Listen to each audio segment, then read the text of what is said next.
The wine hit my chest in slow motion, or maybe that's just how I remember it now. Deep red Merlot spreading across $5,000 worth of charcoal gray Tom Ford wool, soaking through to the white shirt underneath, ruining both in the space of a heartbeat. My brother Ryan stood there with an empty glass and that barely suppressed smirk I'd seen 1,000 times before, the one that said he knew exactly what he'd done and knew he'd get away with it. "Oh shit," he said, fighting laughter. "Dude, I'm so sorry. Total accident." My mother's voice cut through the stunned silence. "Forget it, Marcus. Just forget it. Don't make a scene." I didn't make a scene. I smiled, said it was fine, and left with my girlfriend Catherine. What I didn't say was that my careful, methodical brain, the one that had learned to stay quiet and plan 3 steps ahead, was already working. And what none of them knew yet was that the universe was about to hand me something far better than revenge. The opportunity to watch natural consequences finally catch up to someone who dodged them his entire life. Ryan is 28, 3 years younger, and he's what people call a natural. Effortlessly charismatic, varsity basketball player, dated the homecoming queen, had teachers forgiving late assignments with a flash of his $1 million smile. I was the quiet one, library during lunch, academic competitions my parents never attended because Ryan really needed their support with his sensitive nature. I went to Northwestern on partial scholarship, worked 2 jobs, graduated in economics. Clawed my way up consulting firms in Chicago until I made partner at 31, pulling close to $400,000 annually in corporate restructuring.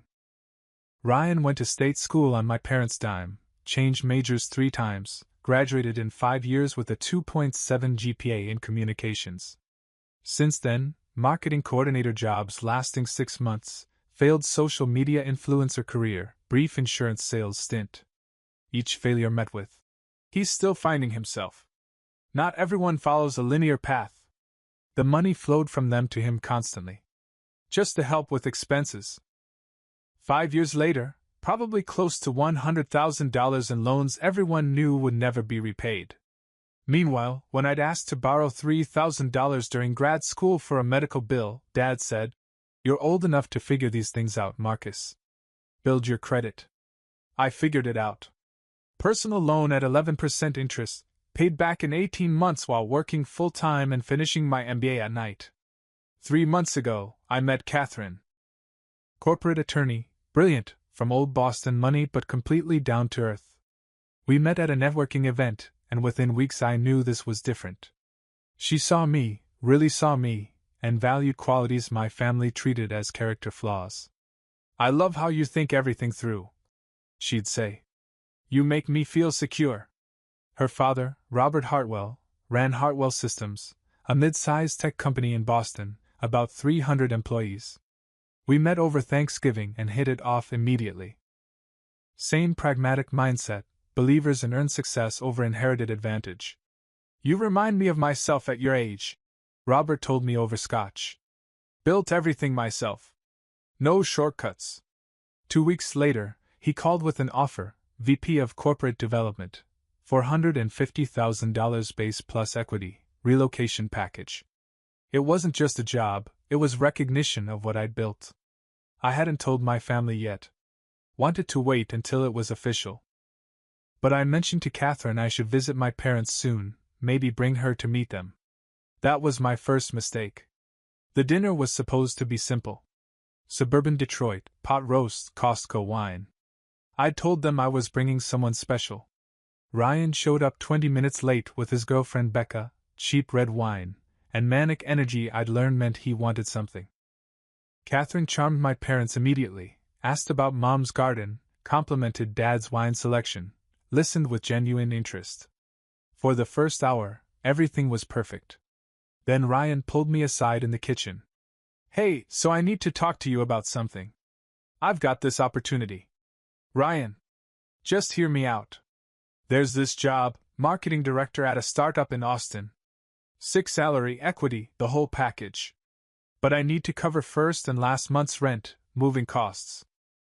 I'm a little short." "How short?" $15,000.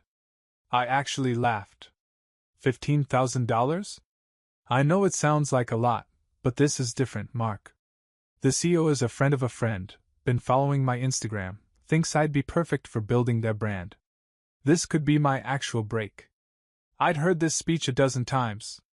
The CEO was always a friend of a friend. The opportunity always different this time. I can't do it, Ryan. His smile faded. Can't or won't? Both. You've got to understand. I understand perfectly. You've made it, right? Big shot consultant, fancy suits, probably making bank. What's 15K to you? But I'm your brother asking for help. You're asking for money you won't pay back. There's a difference. Wow. Okay. So that's how it is. Catherine walked in, read the room immediately. Everything okay? Perfect, Ryan said, smile snapping back. Just catching up with my successful big brother. We returned to the table. Dinner continued, but the atmosphere shifted. Ryan kept refilling his wine, laughing too loud, making subtle digs only I caught. Must be nice having everything figured out, he said during dessert. Some of us are still trying to find our path, but hey, we can't all be Marcus. He raised his glass. To Marcus. May the rest of us someday achieve your level of perfection. Mom jumped in. Ryan, don't be like that. What? I'm complimenting him. Come on, Mark, don't be so sensitive. That word. The same word they'd used to coddle Ryan, now weaponized against me. It's fine, I said evenly. Ryan's had a long day. The evening wound down. Catherine and I were leaving, standing in the foyer. The Tom Ford suit I wore, charcoal gray, perfectly tailored, probably cost more than Ryan earned in 2 months. But it wasn't about showing off. It was about finally affording things that made me feel like I'd arrived. Ryan appeared from the kitchen, wine glass in hand, loose-limbed swagger. Leaving so soon? One more toast. To my brother and his lovely lady. I should have seen it coming. But I was too trained in keeping family peace to move when he approached, glass raised. To Marcus, who remembers where he came from even when he's too good to help family. Then his hand jerked forward. Red wine splashed across my chest, soaking into the wool, spreading in an irreversible stain. Silence. Catherine gasped. Mom's hand flew to her mouth. Dad froze. Oh shit, Ryan said, barely suppressing a laugh. Dude, I'm so sorry. It was an accident. You know I'm clumsy after a couple drinks. I looked down. $5,000 worth of fabric, ruined. Wine seeping through to my white shirt. Marcus, Mom said quickly. It's okay, honey.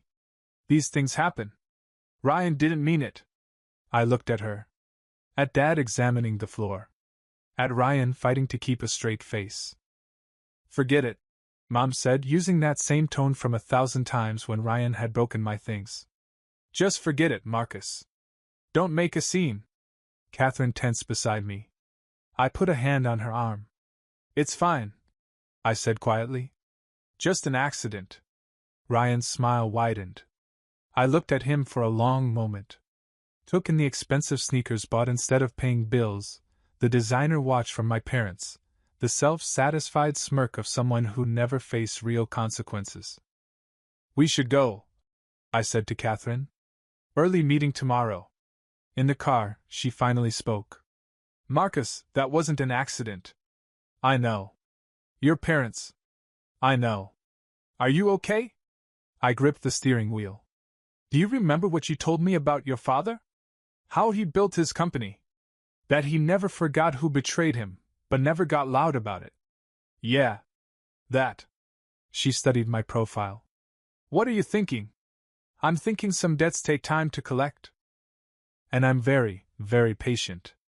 I didn't know then that Ryan's sure thing job was at a firm just acquired by a venture capital group. Didn't know they were restructuring, bringing in new leadership. Didn't know Robert Hartwell sat on that VC group's advisory board. I didn't know any of that yet. But I was about to find out. The dry cleaner shook his head at my suit the next morning. Red wine on wool, especially this quality, even if we get the color out, the fabric integrity might be compromised. $5,000. Gone. Because my brother was petty and drunk and our parents would rather sacrifice my dignity than make him face consequences. My phone rang. Catherine. How are you feeling about last night? I've had better dinners. Your brother is a piece of work. And your parents enable him. I've known that for 31 years. We talked briefly before I headed to the office. Around 2 p.m., my phone lit up with text from my mother. Mom, Marcus, something's wrong with Ryan's job. Mom, he's very upset, can you call him? Mom, Marcus, call your brother. I called her. Marcus, thank God. Ryan got a call this morning from that Austin company. They rescinded the offer. No explanation, just restructuring, corporate changes. He's devastated. There was a pause. I knew what was coming. Maybe you could help him out. The $15,000 would really. Mom, no. But he ruined a $5,000 suit last night, and you told me to forget it. Silence. Then, that was an accident, Marcus. You're not going to hold that against him when he's going through a crisis? I'm not holding anything against him. But I'm also not giving him $15,000. That's boundaries, not punishment. You've changed, Marcus. You sound cold. I grew up, Mom. There's a difference. She hung up. An hour later, Ryan called. Did Mom call you? His voice was flat. She did. I'm sorry about the job. Are you? I let that hang. Look, I know I fucked up with the wine. I was drunk, frustrated. I'm sorry. A pause. But I'm also kind of fucked right now. I gave my 2 weeks' notice. I was counting on this Austin position. I need that money, Marcus. There was actual vulnerability in his voice, not the performative kind. What happened to the job? I asked. Recruiter called this morning. Unexpected corporate changes, new leadership, going in a different direction with marketing. Very vague. But I'm out.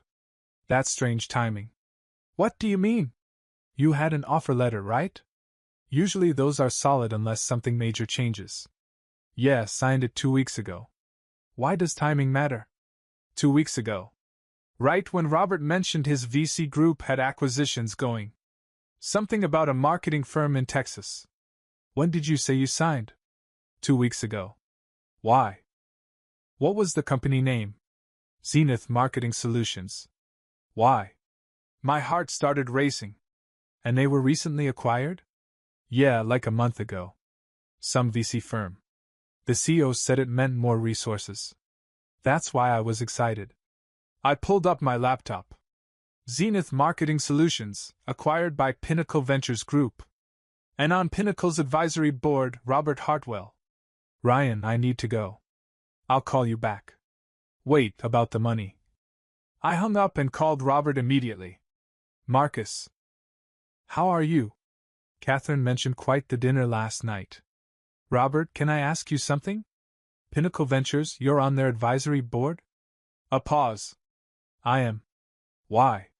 Did they acquire Zenith Marketing Solutions? Another pause longer. Marcus, what's this about? My brother. Ryan. He had a job offer there. Marketing director. Rescinded this morning. Silence. Robert? Let me ask you something first. Is your brother Ryan Thornton? My blood ran cold. Yes. Christ. He exhaled. Marcus, Pinnacle called me yesterday for input on the Zenith acquisition. They're restructuring, bringing in new leadership. They sent me a list of employees and recent hires to vet. And Ryan's name was on that list. It was. I didn't make the connection at first, Thornton's common. But when I saw Ryan Thornton, marketing director, pending, something clicked. I pulled his resume, saw he was from Detroit, your age range. I called Catherine to confirm. What did you tell them? The truth. That based on what I'd heard, he didn't have a track record of follow-through or accountability. That if they were building a serious leadership team, he probably wasn't their guy. You tanked his job offer. I gave them information they would have discovered in due diligence. His resume was inflated, Marcus. Previous positions he claimed were years, he actually lasted months. References were vague. The man has no professional credibility. But you did it because of dinner. Robert's voice hardened. I did it because Catherine came home upset. When I looked into it, I found exactly what I expected, someone coasting on charm rather than competence. Would I have looked harder if I hadn't met him? Probably not. Did knowing he was your brother make me more thorough? Absolutely. He's desperate, Robert. He quit his current job.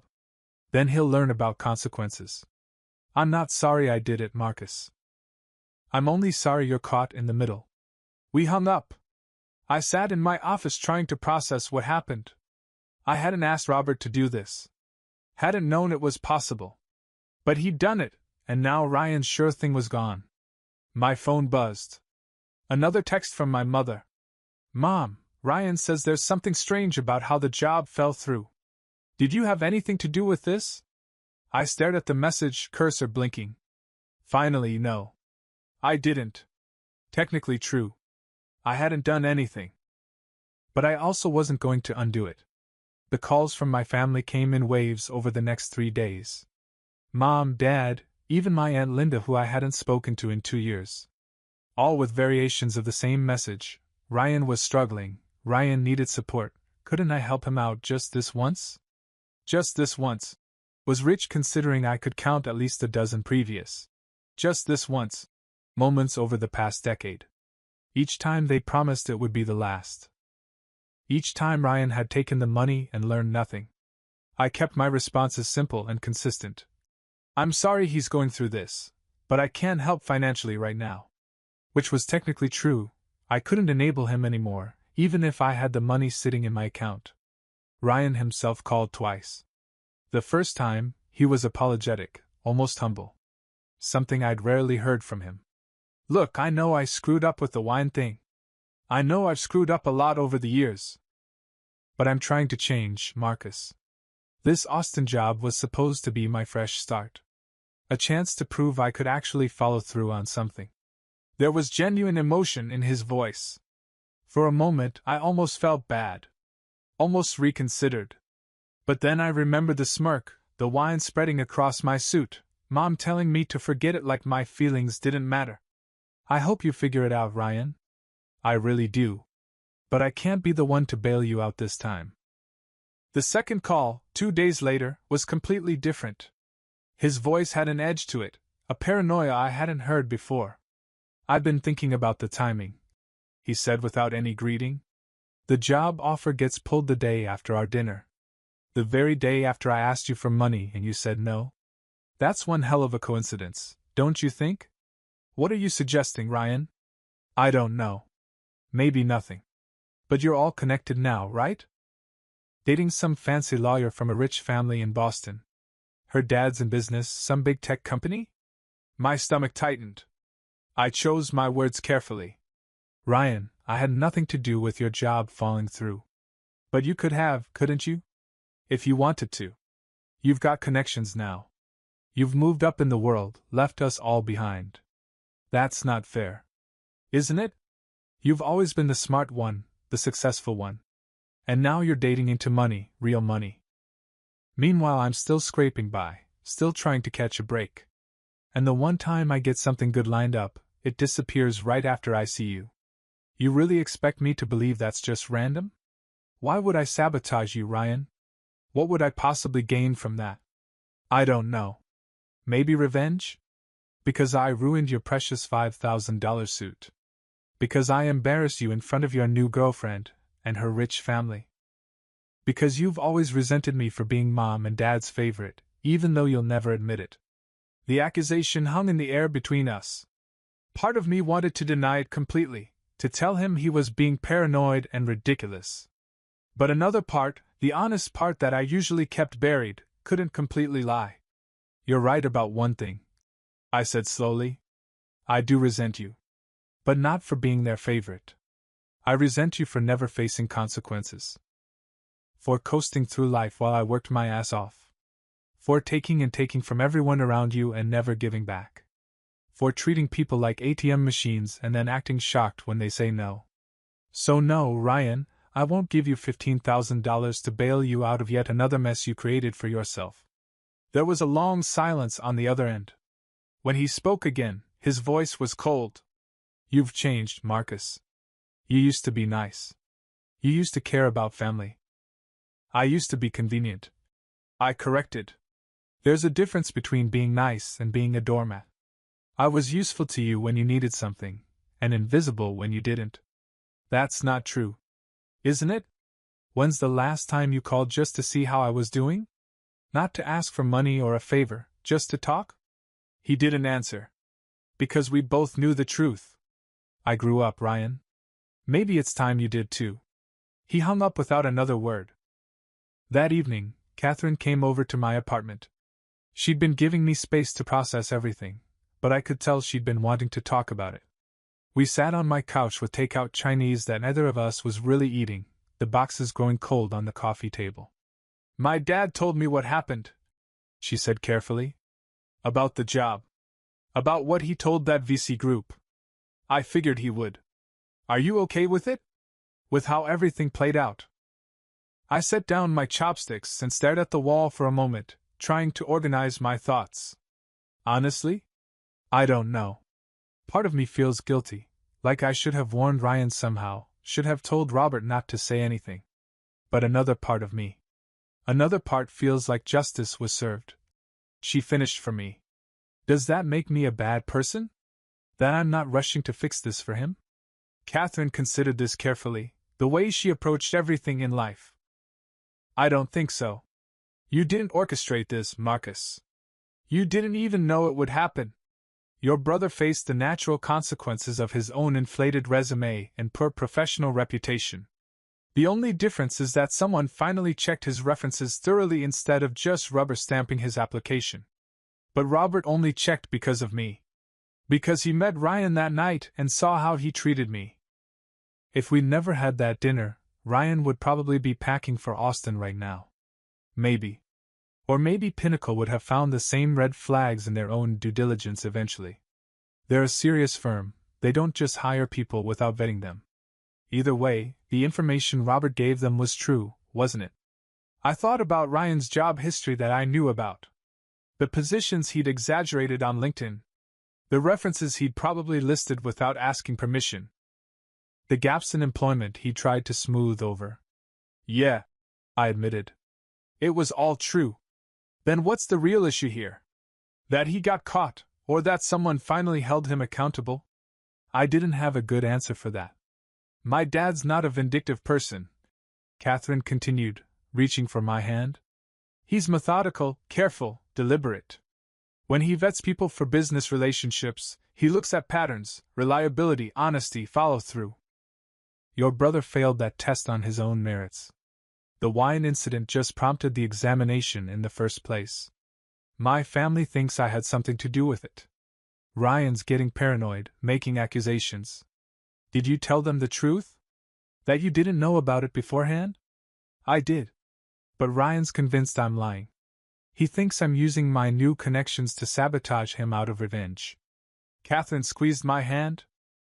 Marcus, you need to understand something about people like your brother. They've spent so long avoiding accountability, dodging consequences, that when reality finally catches up with them, they look for someone to blame. It's never their fault, it's always bad luck, bad timing, or someone actively working against them. He needs you to be the villain in his story because the alternative is admitting he's been coasting on charm and lies for years. You sound like you've dealt with this before. My dad's had to fire a lot of Ryans over the years. People who interview well, who have impressive-sounding resumes, but who can't actually perform when it comes down to it. They all react the same way, shocked that their performance record actually matters, convinced that someone must have it out for them personally. The good ones eventually wake up and do better. The others? She shrugged. The others keep blaming everyone else and never change. We sat in silence for a while, her hand in mine, the city lights glowing through my apartment windows. It was peaceful in a way that felt foreign after days of family drama. What would you do? I asked finally. If this was your sibling, your family? Set boundaries and stick to them. Which is exactly what you're doing. She squeezed my hand again. You're not responsible for saving him, Marcus.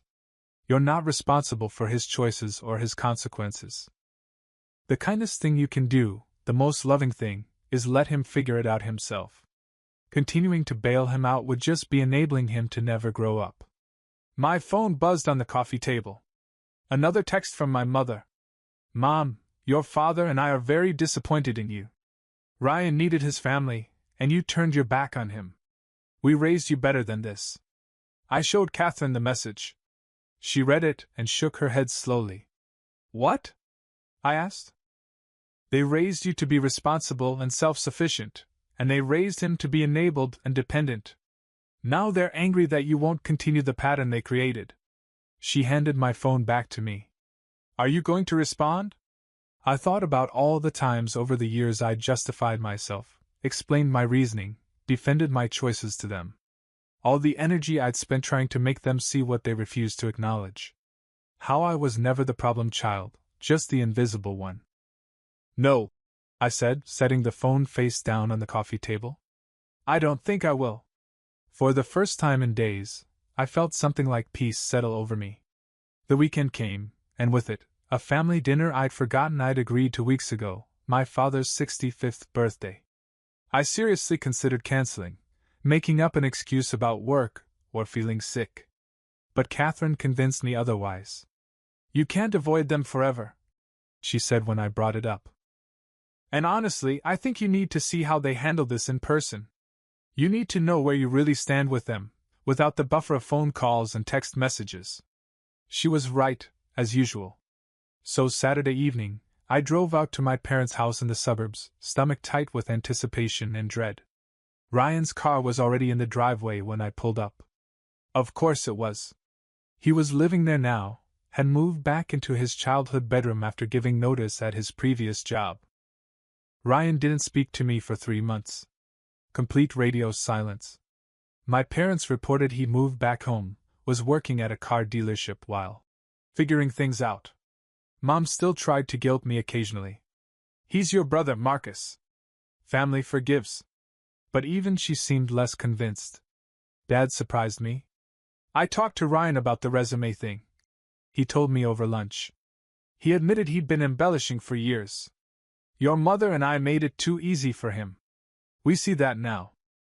He met my eyes. I'm sorry, Marcus, for making you feel like you came second. It wasn't everything I needed, but it was something. In February, Robert officially announced my position at Hartwell Systems. The news made industry publications. Ryan called 3 days later. Congratulations, VP.